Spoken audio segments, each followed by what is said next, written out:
একটি সুন্দর খামারে ইয়ামামা নামের একটি হাসি ডিম তা দিচ্ছিল।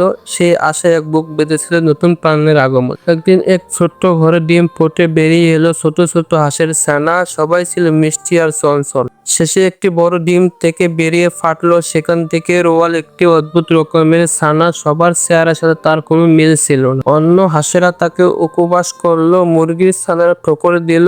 ছোট ছানাটি ভীষণ কষ্ট পেল। সে ভাবলো এই দুনিয়ায় আর কোনো স্থান নেই। দিন যায় রাত যায়, এলো কনকনে শীত। সে আর সহ্য করতে পারলো না, ছেড়ে দিল খামার। হেঁটে হেঁটে এক ঠান্ডা পানি আর ক্ষুধার্ত দুর্বল হয়ে পড়লো, কিন্তু তবুও থামলো না। একদিন সে আকাশে দেখলো এক ঝাঁক রাজহাঁস। অবাক হয়ে সে রইল তাদের দেখে। তার মতে কেউ না কেউ ওদের মতোই হতে পারে। বসন্ত এলো, গাছে গাছে পাতা ফোটে। ছোট হাঁসটি এক পুকুরে গিয়ে পানি খেতে গিয়ে চমকে উঠলো। সে যা দেখলো বিশ্বাস করতে পারলো না। সে আর ছোট কালো হাঁস না, সে নিজে এক সুদর্শন রাজহাঁস।